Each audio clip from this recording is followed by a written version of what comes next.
What's up, guys? I had one of the best podcasts I've ever had in primetime training podcast with Brendan Smith from Wire to Move. It was exceptional. I may have fumbled over my words, but man, the information was incredible. It's a must listen.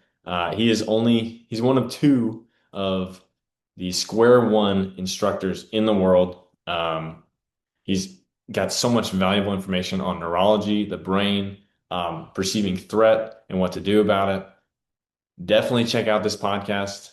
It's one of our best. I hope you enjoy.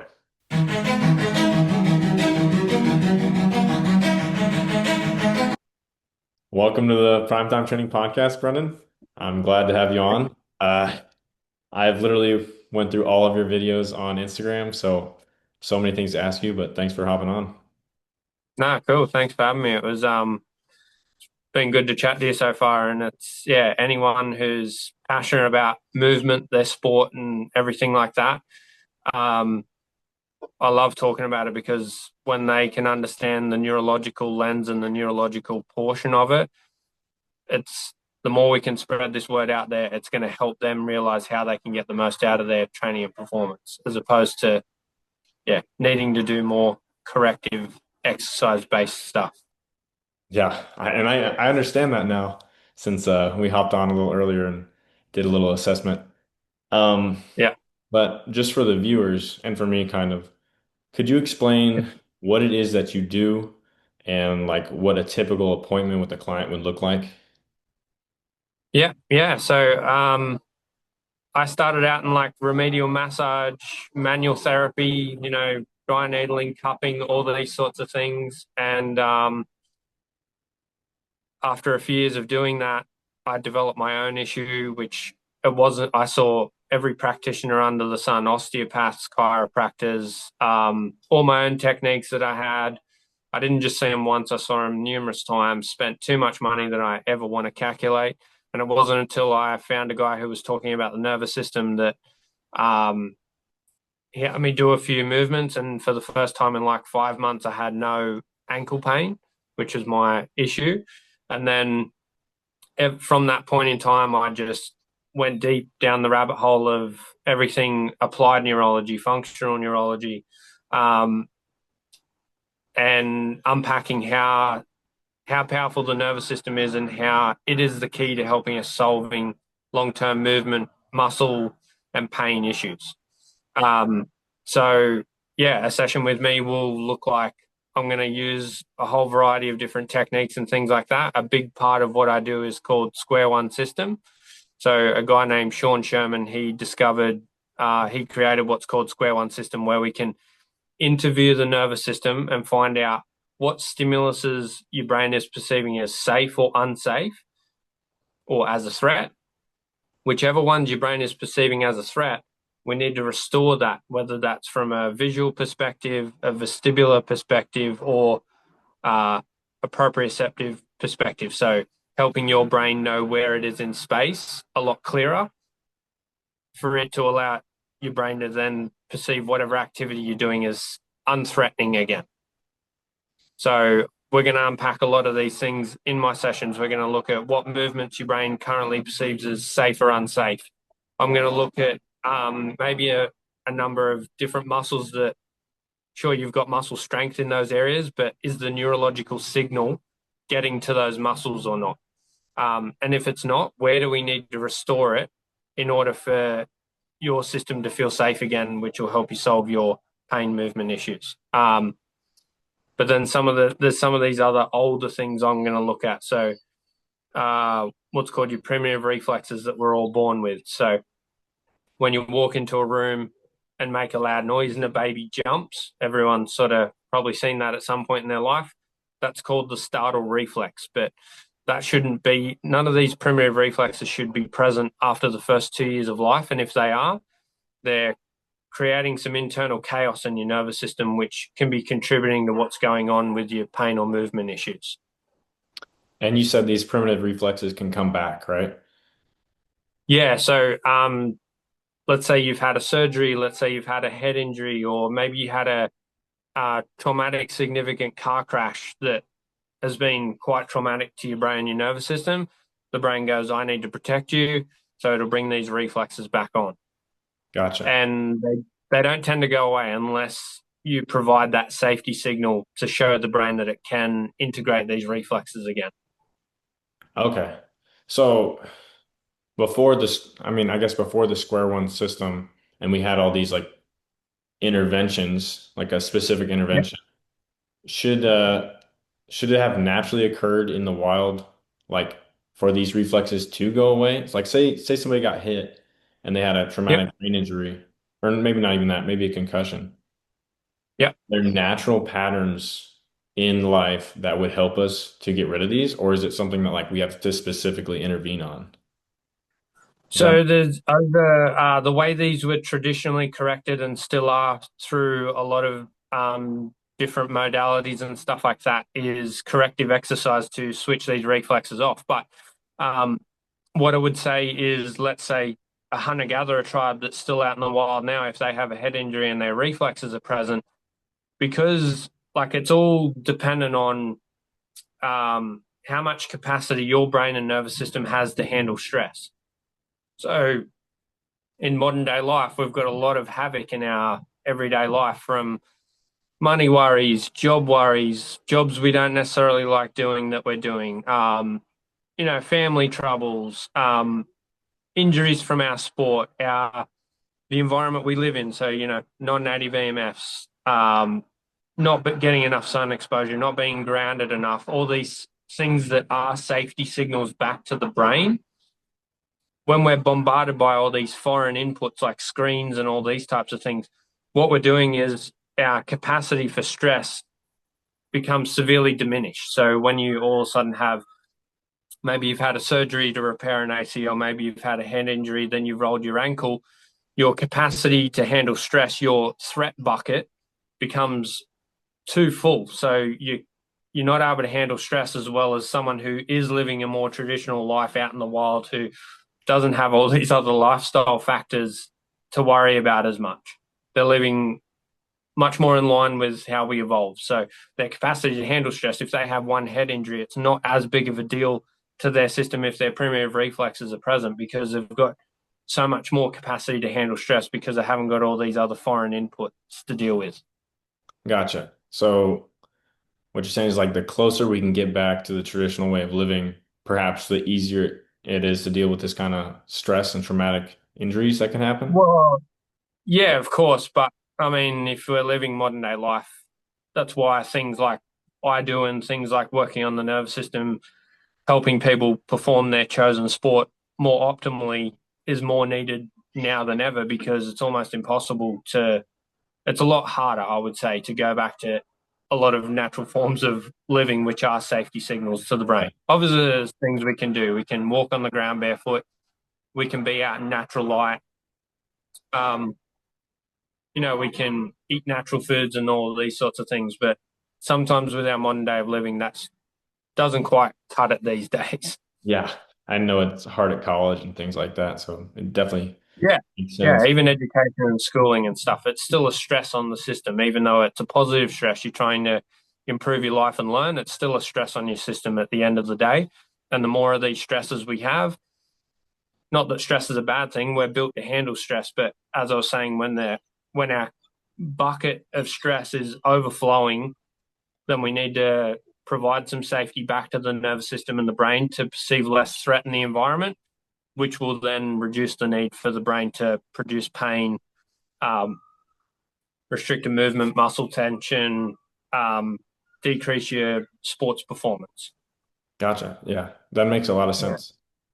Um, for your like, I mean, typical work, what are some results? What are some typical results that you tend to get with your patients within the first session and then like the sessions after that, I guess? I would say for most common, like let's say it's back pain, knee pain, ankle pain, a lot of things can be solved in the first session. Like my appointments go for roughly an hour. Um, I would say 90% of people I can solve in one session. Um, but in terms of really giving their nervous system the cleanest slate to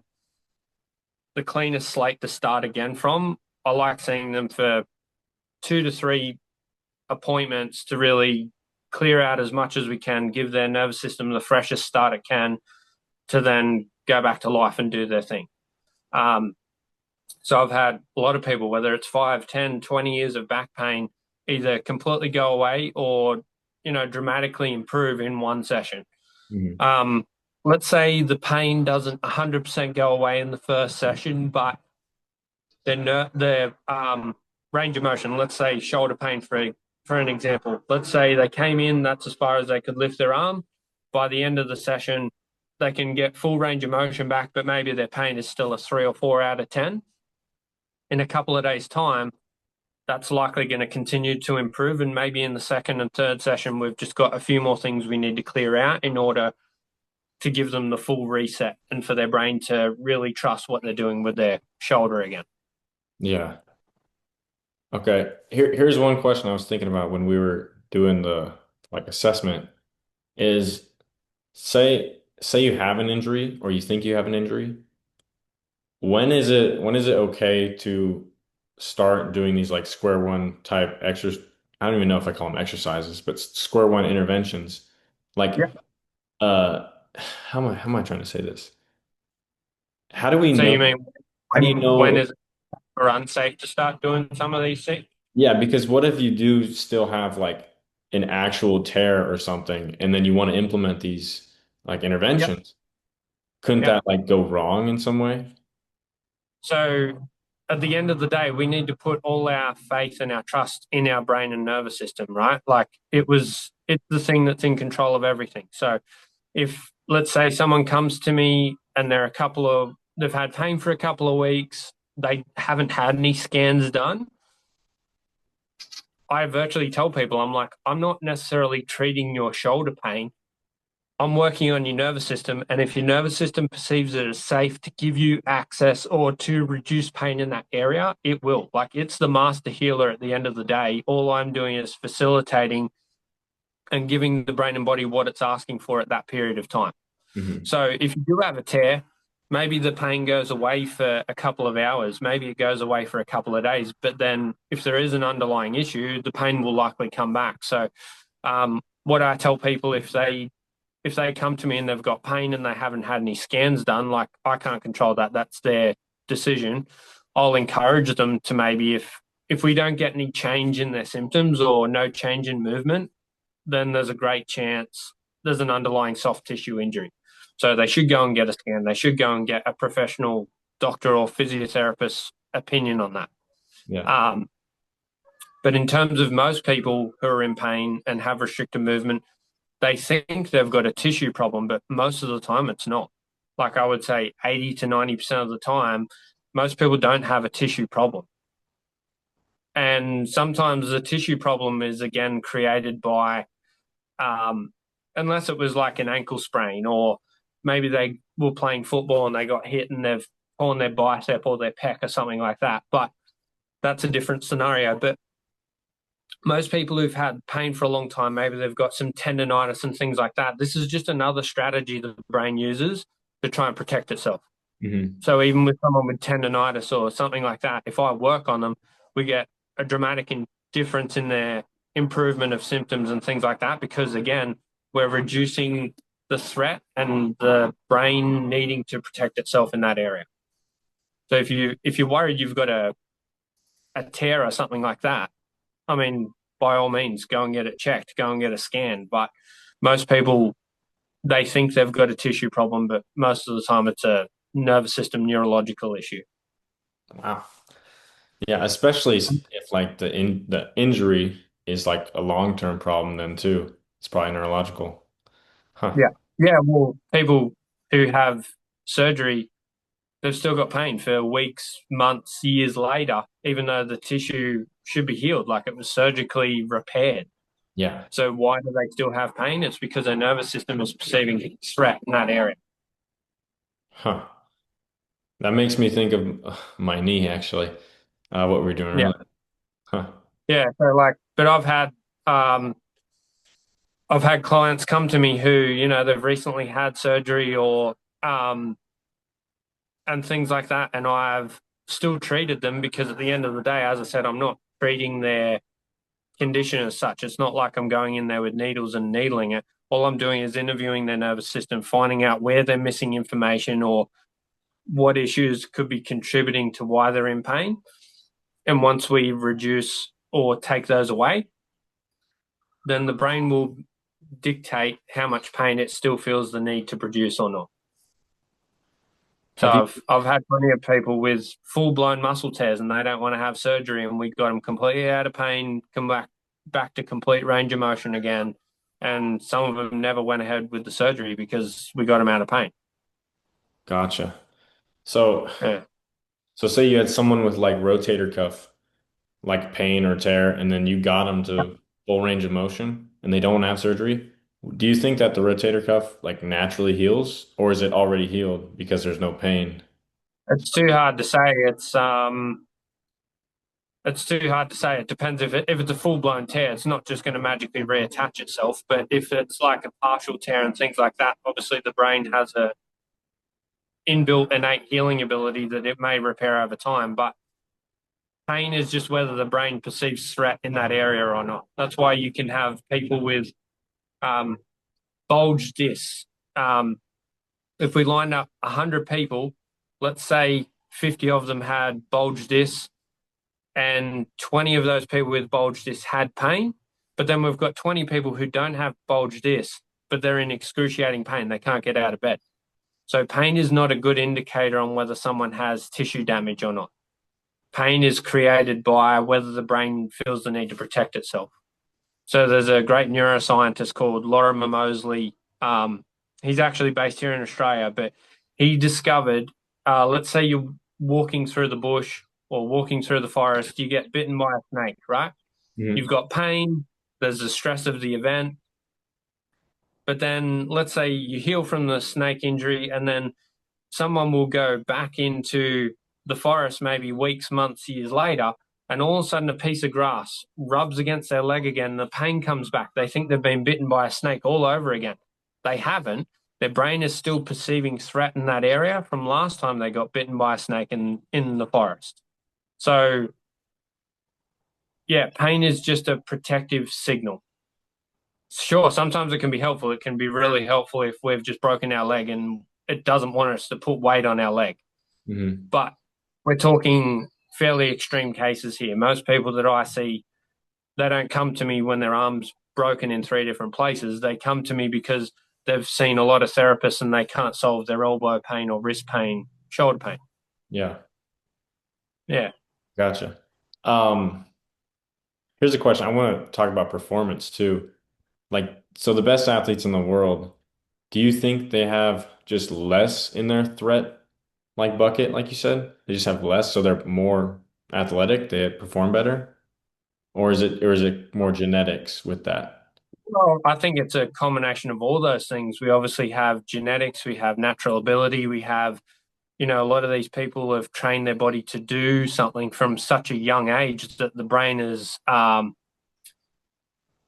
really on board and trusts most things that they're trying to do. So they've pretty much trained their body to trust what they're doing from such a young age. But if we're talking about someone who's had multiple injuries in their sport and they can't get back to where they were, like maybe their jump height is reduced, maybe their stability on one leg that they try to push off if they go to jump up, they don't feel as safe on one leg anymore to perform certain movements in the court, or maybe they like to change directions on a particular leg, but ever since a couple of injuries have occurred, they don't feel as safe to do that. Then we need to solve that from a neurological perspective to help them get back to where they were. Hmm. Um, but also so whether it's an old scar or like I used to be a golf professional. So let's say I'm trying to hit the golf ball a certain distance because again, the brain only really cares about survival and reproduction. It's going to try and protect us if anything tries to impede on those two things. So let's say you're trying to do a dunk and you just can't quite get the height you need, right? Or maybe I'm trying to hit a golf ball at a certain speed and I just can't get those numbers I'm looking for. When the brain perceives the activity as we're doing as a threat or unsafe, it will reduce our capacity on how well we can do that. So it's like in your car, you put the handbrake on to stop it rolling backwards when you park the car. Our brain will put a handbrake on us to put a it'll put a ceiling or a limit on how much it will allow us to do till it's shown that it can safely perform that activity at a higher level. Yeah. So let's say someone's trying to swing a golf club at a certain speed, or you're trying to jump up to do a dunk, but you just can't quite get there. If we ask your nervous system questions and find out where it feels unsafe to do those particular tasks, or maybe we need to unpack an old injury, then all of a sudden, if the brain feels safe enough, it will then give you that capacity and performance back.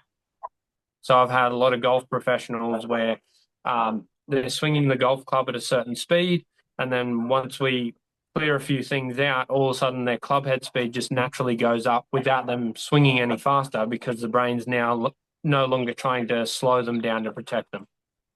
Wow. That, I mean, that could change a vertical jump. That could change your speed.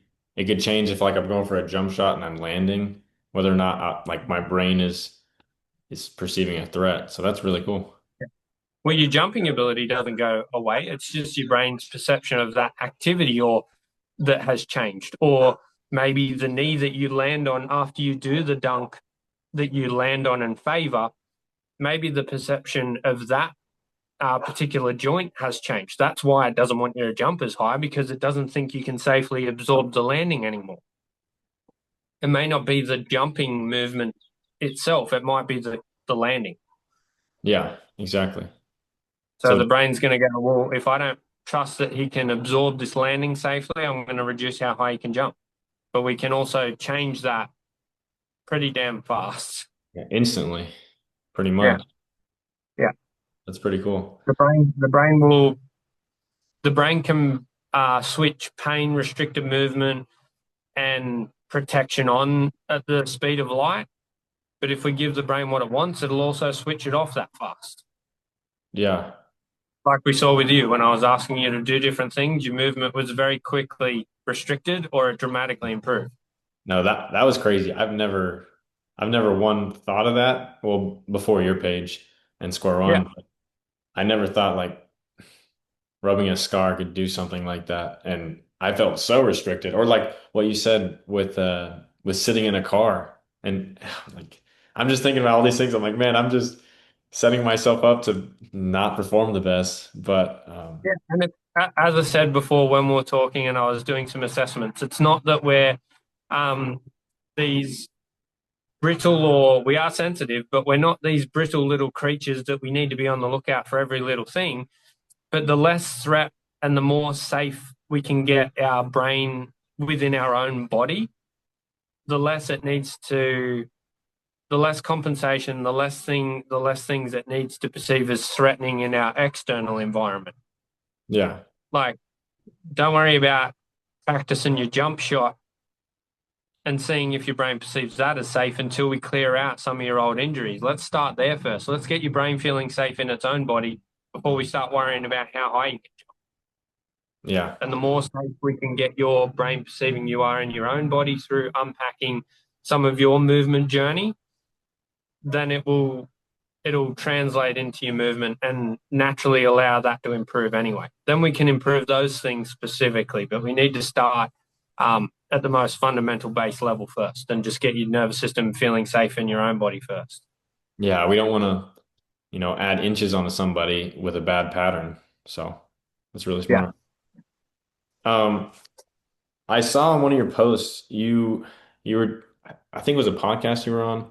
You were talking about glute and hamstring activation and Yep. how a lot of people do all these like corrective exercises before they do a squat and stuff like that and how it should naturally just occur. Could you talk about Yep. that for a little bit? Yeah, so I had that issue myself on my right side. I do ultra marathons and all, and I used to do long distance triathlon and things like that. And I was always told on my right side I had weaker hamstrings, my glute wasn't firing. And as I said, I was probably most physical therapists and things like that ideal client, because any exercise they gave me, I would go home and do it every time for weeks after weeks, month after month. And sure, I would get stronger in that particular exercise, but it didn't translate into any change when I went to perform my running gait or my cycling gait or, um, let's say, a lunge. Like, it didn't translate into real world movements. It only got me better at those movements that I was practicing, like whether it was they do a lot of clamshells or um, certain glute exercises with resistance bands. I think they're called, what are they called? Hip thrusts. Like banded walks. Oh, You get the yeah. resistance band wrapped around your thighs, and then you keep walking. I think they're called bear walks or something like that. Um, so you do these exercises to help get some strength in these tissues, but that doesn't mean when you go back into real world movement that the brain is going to perceive it as safe to send the signal to allow that hamstring or that glute muscle to fire. That needs to be solved at a neurological level, which then means let's say you do have a weak hamstring or a weak glute muscle, right? Mhm. Why is it weak? It's probably because the brain hasn't felt safe enough to use it for an extended period of time. Once we get the brain to safely perceive it as safe to activate those muscles and allow you to use them, then we can get the most out of these strengthening exercises to help get it back up to speed and back up to the strength capacity you wanted at to then translate into your activity. Yeah. But Sweet. until we get the brain to send that signal there and to safely go, I can activate my hamstring or glute, there's we're just we're just masking another symptom, trying to out strengthen tissue release. We're just trying to use all these other inputs because that's how we've been trained to try and get around this issue, but it's not solving the problem. Any athlete or any person will tell you, no matter how many repetitive exercise movements they did when they went back into their chosen sport or their real world or maybe their day job, that it didn't change how those muscles performed in those activities. Yeah. That's so interesting.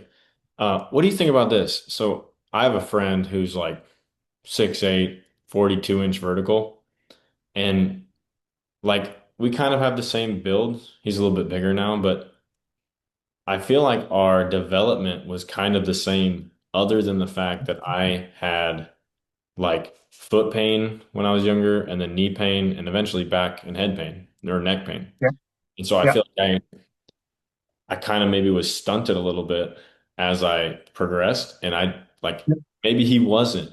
And so, yeah, yeah, so like maybe if some of these reflexes, like what do you call them? They're active instead of integrated.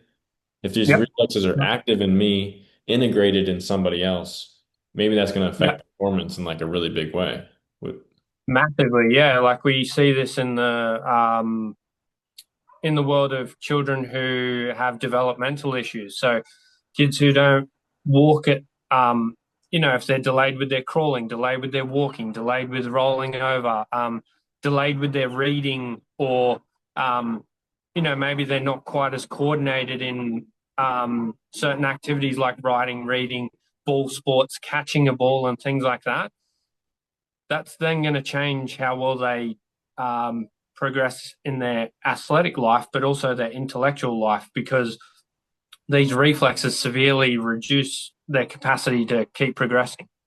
Like, these reflexes need to integrate at certain stages in order for you to progress at the speed we're meant to help you um, read, write, catch a ball, crawl, walk, the way we fire our abdominals and things like that. The ability for our left and right brain to clearly communicate so we can cross the midline of our body.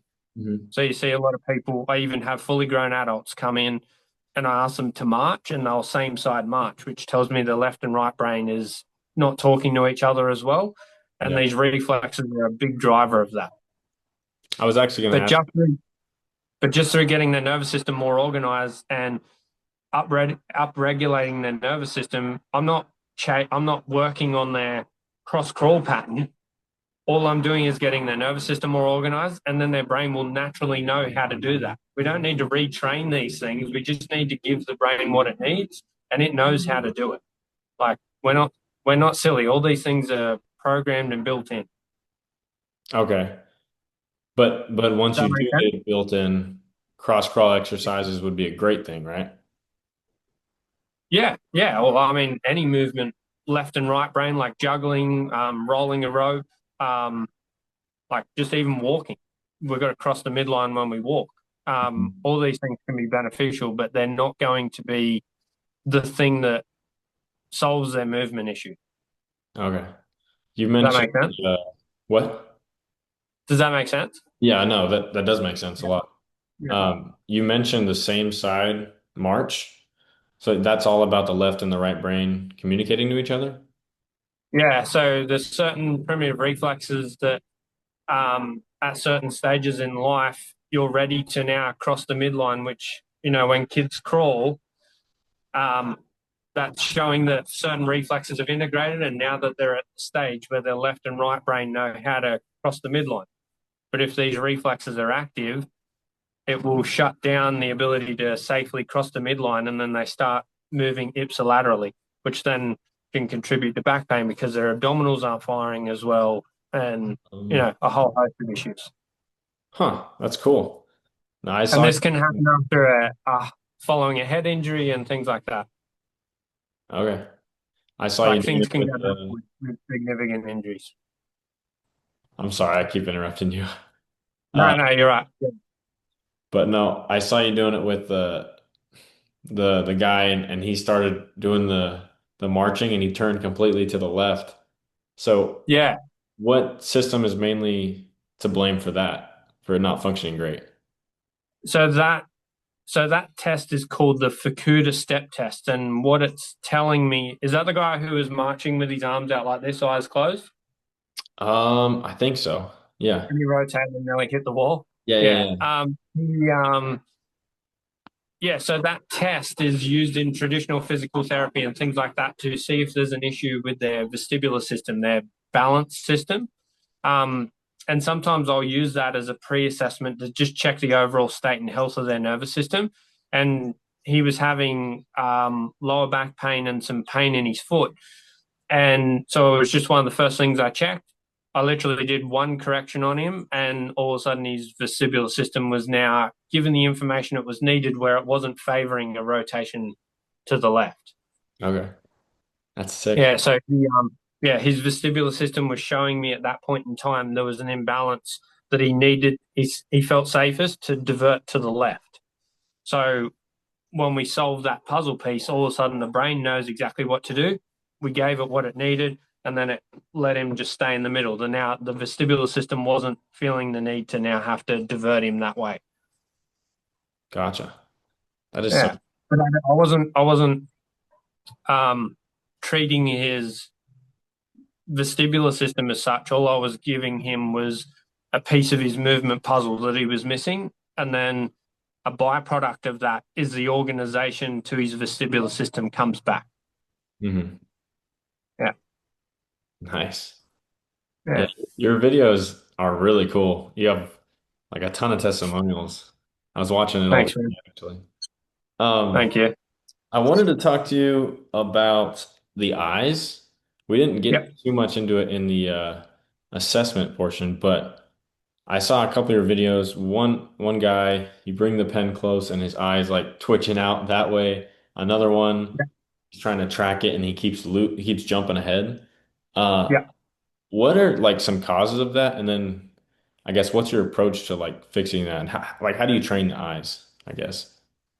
Um, so there's certain circumstances I always like to check people's eyes, but um, there's certain conditions or certain symptoms that people have had that will make me check the eyes first. So the guy where his eye wouldn't come in, I've had that so many times because that's a result of a concussion.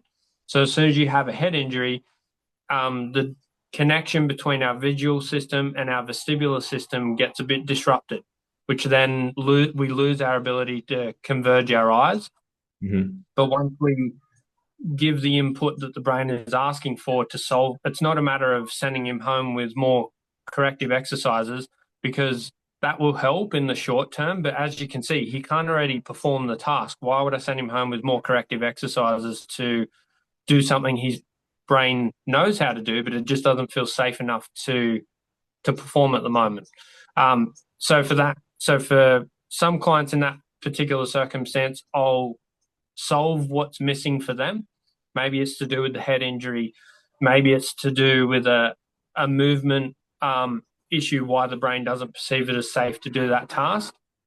Once we restore that, like with that particular client, the brain knows what to do. It gave him access back to this position again. Hmm. Um, but then if he hasn't been able to do this for some years, I might send him home for a couple of weeks to kind of re-strengthen that muscle.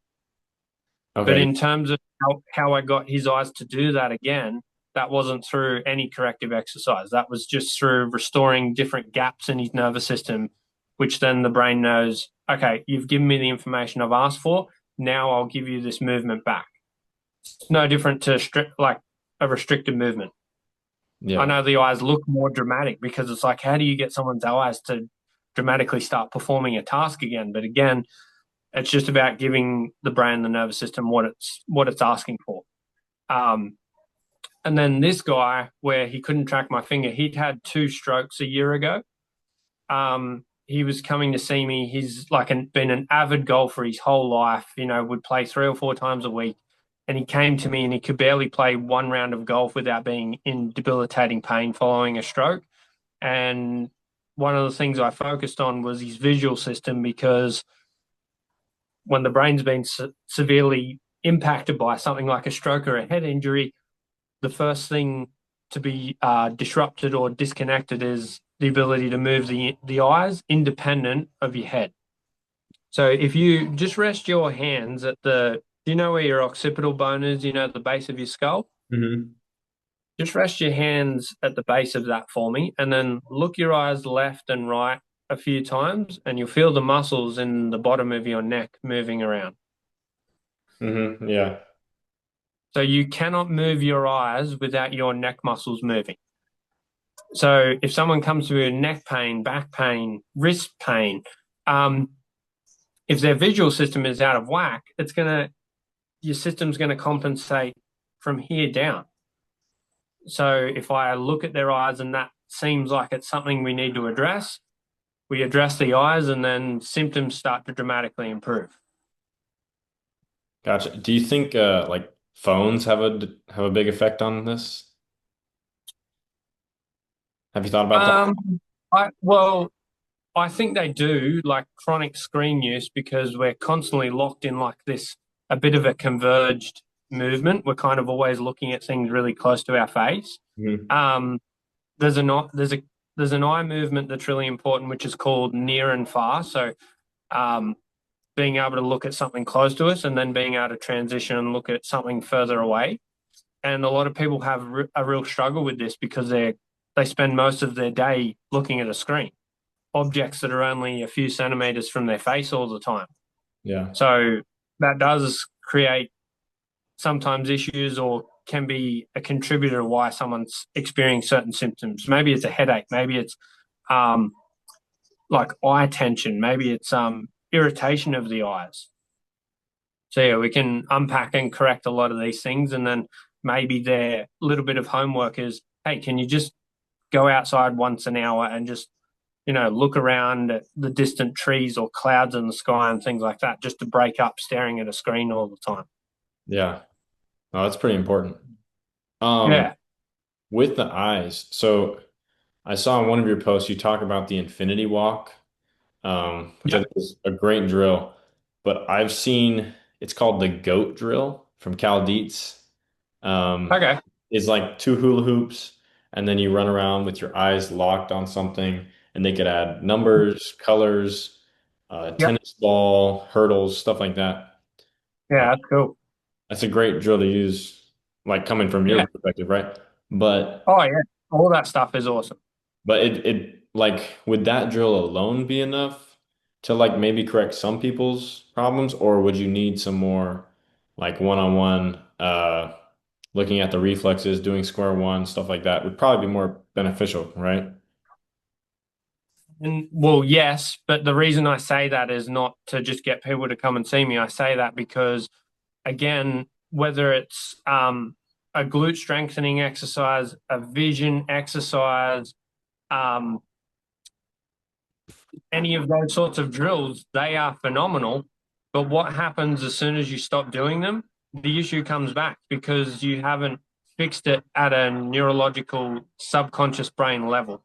Hmm. So let's restore the gap if it needs fixing first, and then give them the infinity walks, then give them that goat drill, which the goat drill is going to help if someone's trying to increase their performance. But as soon as they stop doing the goat drill, do their symptoms come back? If they do, then we need to restore it at that level. Then they're going to get the most out of that goat drill. And Hmm. it's actually going to translate into their real world movement, sport, daily life. Gotcha. All starts with the nervous system. Um, Yeah. Yeah. And it's just, it's just one of those, it's just how we've thought about things and how we've been trained to do things over, the course of the last 100 years. Oh, if something's not working, we just need to do it more. But as we know with corrective exercise, as soon as you stop doing it for 2 weeks, the issue comes back. So did we actually fix anything, or are we just we're creating temporary change which doesn't hold up under pressure and in the real world? yeah, no, that makes a lot of sense. Um, on your page, you also had one about ticklish feet.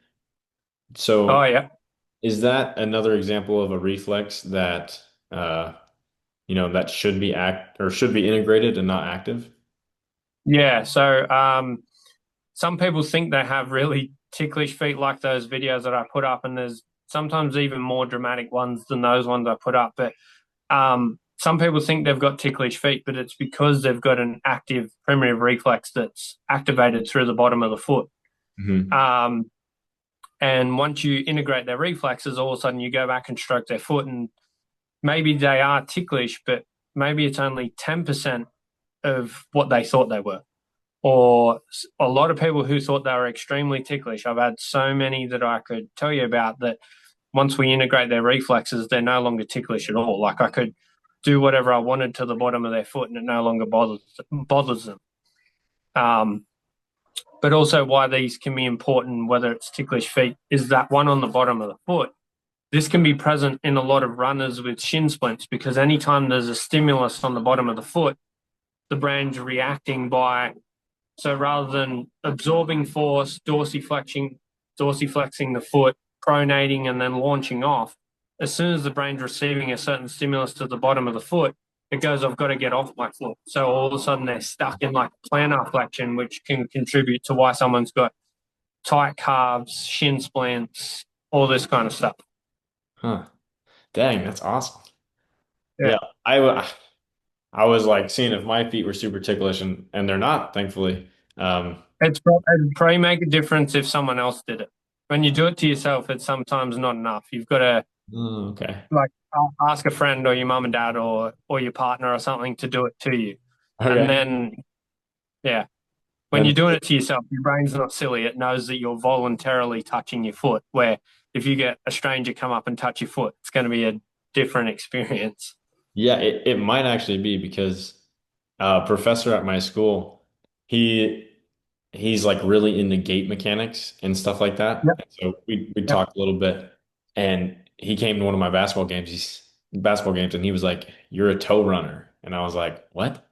But he means I'm landing on my forefoot all the time, and maybe not Yep. getting into my midfoot or even my heel at all. Um, Yep. which there's different arguments about each, Yeah. but. Exactly. Yeah. I wonder if I have that reflex still active because I am a toe runner. Um, Yeah. And there's more than that one I was showing on that video. That's called the Babinski reflex. yeah, But there's other reflexes on the bottom of the foot that I would also check that if the Babinski reflex is not active, we check a couple others to see if they're a driver to what's going on. Do those all, so like say some of those are on, do they all cause the same thing or are there different patterns No, that? they affect different neurological muscle firing patterns, but they can show up as a similar issue. Okay. Um, But also, like in your example of you seeming like you're more of a toe runner, it may be nothing to do with that as well. It could be like we were talking about with some of these other reflexes that hold you in this defensive posture. If you're some people where their brain is locked in a certain position where they don't realize their pelvis position, their where they feel safest to hold their spine will also then affect what part of the foot they land on. mhm. So um, it may not be the foot reflex itself. That might be present, but it might be something higher up driving the way someone's landing on their feet. Yeah. Okay. So it could be something on the upper body, like my right hip, that could cause Yep. my foot to change. Yep. Yep. Could be a neck thing, could be eyes, could be so many things. That's what I mean. Like, I don't really like the word root cause because there's generally layers to these things. It's not normally one thing. Yeah. Sometimes it can be one thing, but I would say 90% of the time it's not just one root cause. If there was one root cause to everything, we would have solved all that and no one would have any problems. There's layers to it. We're too complex. We've all, kicked our toe on the coffee table. We've all burnt our finger on a stove. We've all, rolled our ankle or hurt our knee or whatever it may be. And we've accumulated all these compensation layers. So we need to peel back some of these. So it's pretty rare that it's one thing driving a particular issue. But if the more layers we can peel back, um, the less reasons your brain has to feel the need to only land, say, on your toes, if Mhm. that was the problem. But it may not even be a problem. Yeah. I mean, I think it makes me faster and stuff like that. Yeah. It's probably more of Yeah. the pelvis mechanics for me and my upper or lower back as well. And Um, as we showed, that you have this startle reflex, which, as I yeah. said, like that'll control how you control your rib cage without thinking about it. So if someone can't, if they struggle to contract their abdominals, if these old reflexes are present without realizing, they'll be more in this defensive upright posture, which means their abdominal wall is overstretched. And until the brain is out of that protective response, they can't go, they can't fully contract their abdominal wall, which that's why a lot of people who are doing planks or abdominal exercises, they end up with back pain because their brain is holding them in the opposite position they're trying to get into. Yeah, because it's always so lengthened, the other part just has to contract. Yeah. Yeah. And like I was showing you before, um, if these reflexes are active, let's say someone's got shoulder pain, right? I check their internal rotation and it's really restricted. If I just looked at their shoulder, I would be missing massive pieces of the puzzle to try and help with their shoulder pain because if their brain feels safest to hold them in this position, which my rib cage is now elevated, if I now try and rotate my shoulder down, it's now restricted on how far I can go. But if we switch this reflex off, allow the brain to perceive safety in a more collapsed flexion pattern, now my shoulder range of motion comes back. Hmm. So if I elevate my rib cage, my shoulder doesn't rotate as far. If I collapse my rib cage and allow to relax it, my shoulder will come down. So if someone's got a shoulder issue, again, I'm not just going to look at their shoulder because a lot of the time it's not generally coming from the shoulder. That's just where the symptoms are. Yeah, that makes a lot of sense. When we were doing kind of the assessment, you told me to like breathe through my nose. Do you think that nose breathing and belly breathing is like super important for these things? Just in general life, or do you Um, mean when it comes in to general life, or let's say in general life, and then for maybe helping integrate these reflexes. Yes and no. Um, Nasal breathing is obviously important in general daily life in order to regulate our nervous system, our heartbeat, digestion, all these type things. Like we don't want to be having this inverted chest breathing, panic breathing, which a lot of clients that come to me, they don't realize it, but they're mouth breathers or they're very shallow breathers. They only breathe into their chest. They're not actually activating their full diaphragm. Mhm. Um, so yes, breathing can be important, but again, sometimes whether it's reflexes or certain nerves that might be trapped, this can affect their breathing pattern. In terms of integrating certain things, like I got you to do some nasal breaths with what I was getting you to do. It's helpful, but it's not as big of a deal as you might think in order to give your body the correction it needs. Yeah. Yeah. Okay. Yeah. Gotcha. Because there was a time where I was reading like a few different books on nasal breathing, which I do Yeah. think it's probably the best way to do it on like a daily basis, but not all the time for Yeah. athletics. But yeah, so thank Yeah. you. Well, exactly. If you've got a runner or someone who's trying to perform at a high level, I mean, the longer they can nose breathe for, sure, the better. But um, there's so many things that go into that. So, but at the end of the day, if you're sprinting for your life, you don't really have time to worry about if you're breathing through your nose or not. That's true. So I play basketball, right? Obviously. We've talked about that. But I was wondering, so you kind of make these switches instantaneously and then produce better results.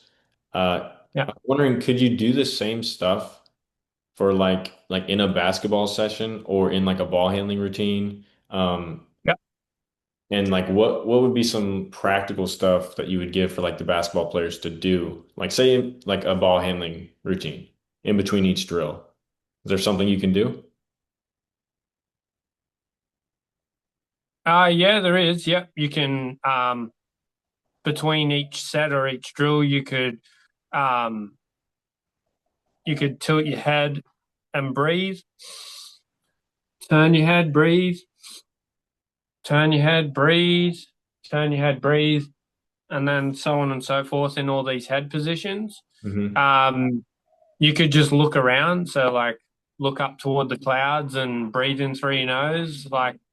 Um, but also, I'd prefer, it's much more thorough and a much better outcome if we assess certain movements. So, let's say your brain is fine with bouncing the ball with your right hand, but maybe it perceives it as unsafe to bounce it with the left hand because it doesn't perceive the left elbow to handle stress as well as it could. Yeah. So maybe you're like, why is my left hand just a little bit slower? We could fill that gap, find where your brain wants more information, and then it will get a whole heap better on that side without you necessarily having to do more stuff. But if it's been weak for a while, there's tons of stuff we could do to um, help integrate that further. Like Mhm. you can literally test how fast you roll your hand back and forth, like clap over and over. And one hand, like I'm way worse with my with my left. So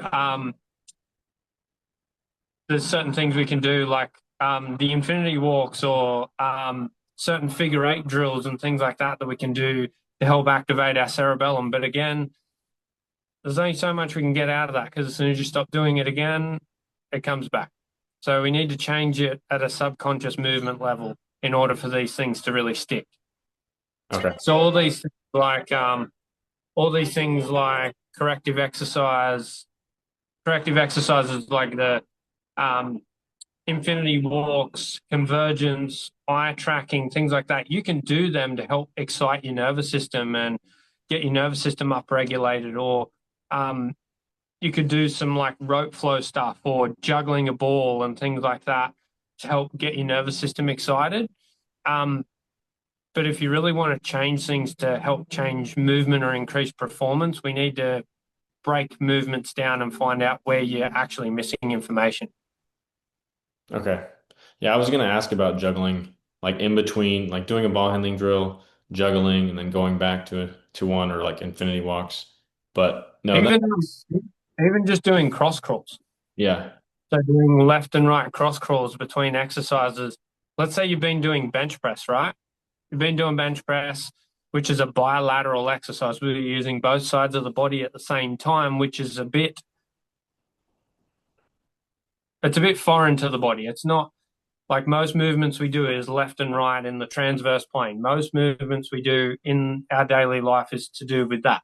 But then you do bench press, which is bilateral. You can stand straight up and do some cross crawls, Hmm. getting the left and right brain reintegrated again. Yeah. I Or mean, like we did with you, you can assess a range of motion. So if I do a torso rotation, and let's say I'm in the gym and I'm going to do some dumbbell presses that day, do some dumbbell presses just with your left arm, and then see if your rotation changes. If it starts tightening up, it's telling you your brain really doesn't like dumbbell press on the left side, maybe that particular day, or maybe it's that exercise in general that the brain's like, I'm not real excited about this at the moment. I'm not perceiving it as the safest thing we can do. hmm. So maybe don't do a split dumbbell press that day. Maybe try the bar where you're doing just a normal bench press with one long bar and then test your range of motion and see if that changes it. Gotcha. Because the brain, like we showed you before, um, the brain will very quickly tell you if it likes an input or doesn't like an input. So let's just quickly do a demo of that. So can you, where you're sitting, just do a torso rotation? Yeah. Rotate left. Yep. Rotate right. Okay. So now rub the right side of your cheek. Yep. And now try and rotate. So you can't turn as far now. Yeah, it's way worse. Okay. So now I want you to rub down the left side of your face like this. Left side. Yeah. Yeah. And now try and rotate. See if it gets better or worse. Yeah, that got better. Yeah. So your brain will very quickly tell you if it likes or doesn't like an input. Crazy. Um, so even do the eye convergence. Do like 3 repetitions of this.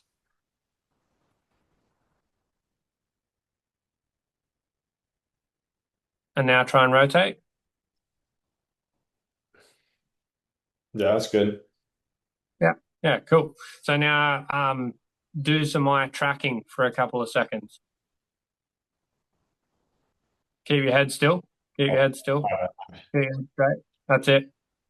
Because we want the eyes to move independently of the head. Yep. Now try and rotate. Yeah, that's good. Okay. Yeah. So there's different things like I could make you do infinity walks and then actually see maybe walking to the right, your brain's happy with, but maybe coming back to the left might tighten you up because your brain's like, oh, I'm not a big fan of this at the moment. Yeah, because my foot could strike weird, and then the brain could So interpret. many things. Yeah. Yeah. Huh. That's why also they're good though, because it'll help retrain the eyes to work independently of the head, the torso to rotate independently of the neck, because you've got to keep your eyes fixed on a target. It's retraining the left and right brain and certain body parts to move better and independently of each other in the transverse plane. That's why a lot of those figure eights and goat drills and stuff like that are really good. But for some people, they may not be optimal at the moment. Yeah, with that drill, I have some of my clients do it, and sometimes they're like fast when they do it. And then I'll add in a little wrinkle, like a tennis ball or even calls, like I'll say change, and they'll have to change the direction. And it feels like they just fall apart, with Yeah, how yeah, they're running.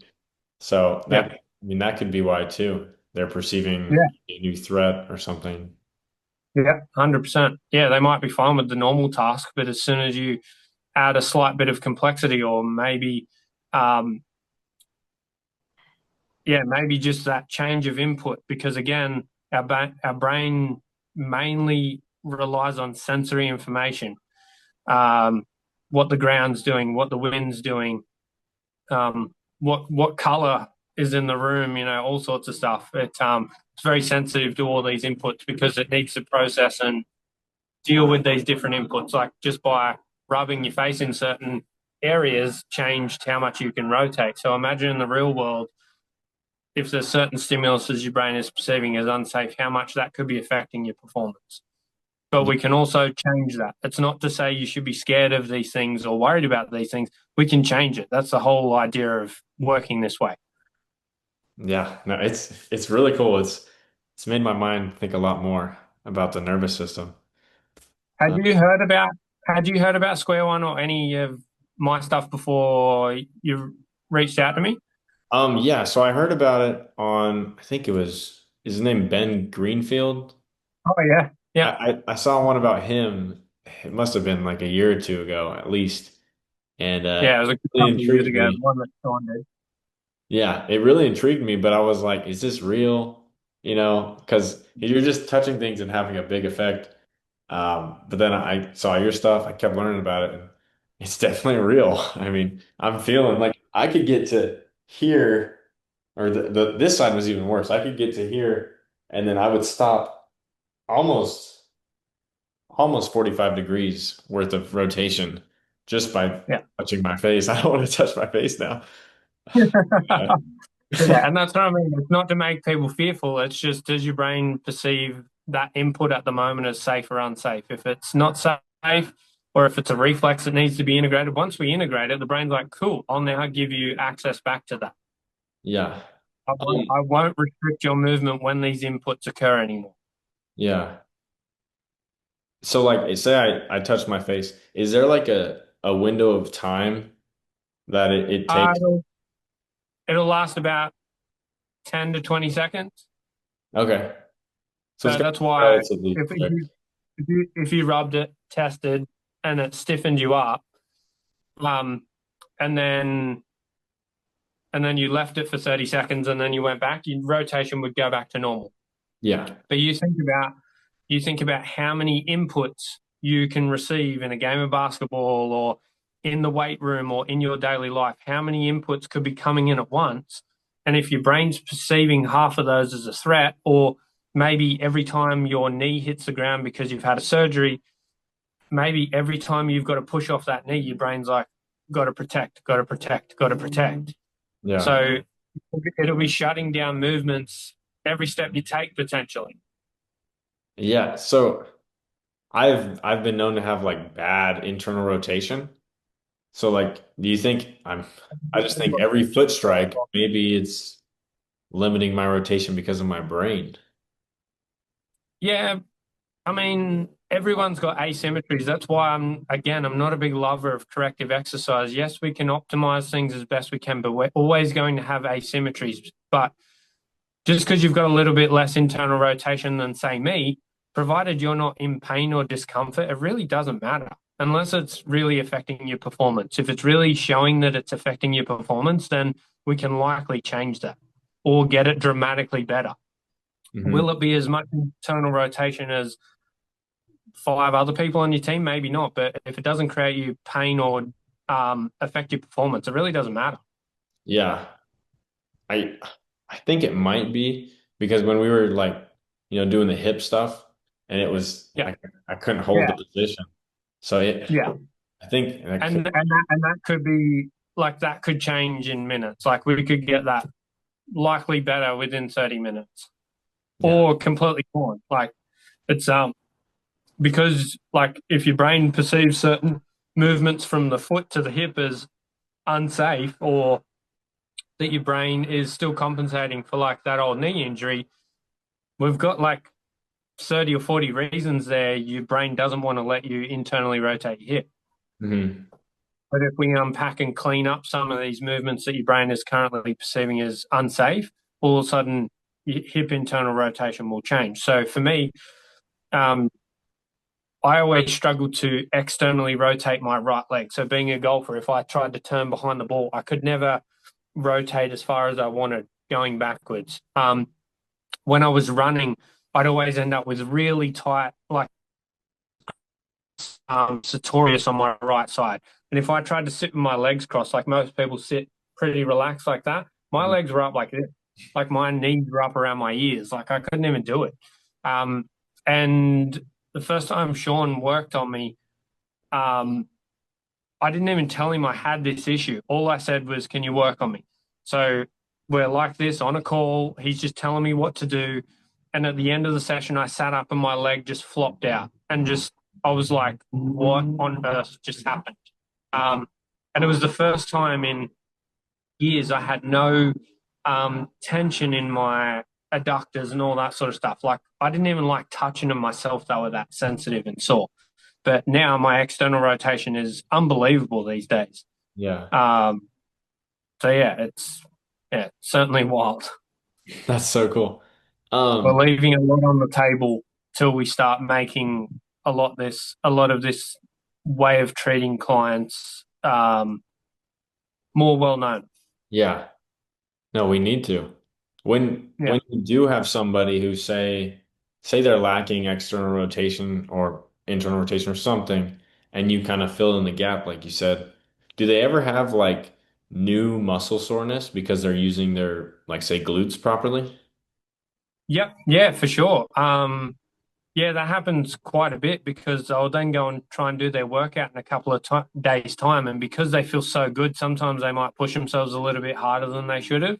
Mhm. I always warn my clients, look, don't go and try and set a personal best within a few days of seeing me unless they've got their big event coming up, then go for it. But if it's just a normal training session, like try and hold yourself back a little bit because you'll feel really good. The brain is reduced how much protection it's giving you, but we still need to let the ligaments, the muscles, the tendons, and these sorts of things catch up because if they've been dormant and not firing a certain way for a long time, that's where some of this corrective exercise and re-strengthening and just allowing the body to readapt to being able to fire those muscles and ligaments and tendons. We just need the body to allow the body a little bit more time to catch up and adapt.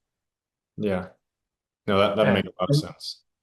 So the first time I went running after having this done, all of a sudden my hamstring and my glute was working, and I was running like 30. Because I'm in Australia, I work off kilometers, not miles, but I was running like 30 seconds a kilometer faster without realizing. And I looked at my watch, and I'm like, I need to slow down because otherwise I'm gonna end up really sore. So I had to really pull back that day because I was just flying, and I felt like I was just doing my normal run. But then when I looked at my time, I was going way faster than I normally would at that heart rate. And I'm like, I've got to slow this down or I'm going to, you know, create a problem. That's amazing. Yeah. No, that's so cool. Um, I honestly think I have just a few more questions and then we can wrap it up. Yeah. Uh, No worries. If we can do, I've got to go in like 2 minutes. So if we can do a couple of quick rapid fire ones, let's punch them out. yeah, okay. So I'll just Or do, ones I can just give brief answers to. I just have one then. Okay. You have certain books I should read, podcasts to listen to, and people to follow. And where can people find you, I guess? I'm at Wide to Move on Instagram, Facebook, and my website has just been uh, put up. So I have my Wide to Move website now. I would definitely recommend The Body Keeps the Score. That Okay. when you read that book, you understand why we still compensate for previous injuries years years later. Um, I would read uh, any of Norman Doidge's work where he's talking about the brain that can change itself. So creating neuroplasticity, because that gives a perfect window into explaining how we can rehab the brain, how we can create plastic change. Just because you've been restricted in a shoulder movement doesn't mean that's how it's going to be and that you need surgical intervention to change that. Um, I would definitely follow Square One System if you haven't. His stuff is phenomenal. That's a big part of what I do now, and I'm very grateful that other than Sean, I'm now the only other teacher of Square One. I'm the Square One teacher in Australia now, which is pretty awesome. And the other guy I would follow would be Dan Victor. I love Dan Victor. Yeah, so he's seen the power of square one and he implements it with his students. But obviously, the way he trains his clients is all neurologically driven, like lots of isometrics, lots of reaction training, and these sorts of things. Sweet. And then do you Yeah. have a podcast that you listen to? Um, Not to do with really nervous system based stuff these days. Like a lot of it's just through different courses I've done. Like I've been going down this rabbit hole for 5 years. So it's yeah, it's a big I mean, Z Health was where I kind of I guess first started dipping my toe in the water about learning about the nervous system, how different inputs can start to affect the brain quite quickly. So even reading some of their stuff is really good content learning about sensory information and how we process that. Just anything to do with the proprioceptive system, um, the vestibular system, the visual system, understanding how we receive and process them, and how that translates into movement. Sweet. Well, Yeah, cool. thank you so much for giving me your time. It's been No worries. I've learned Thank- literally so much from you. But thank you so much. No worries, man. Great to talk to you, and yeah, we'll chat again. Yeah, sounds good. Thanks, Josh. See All you, right, man. take care.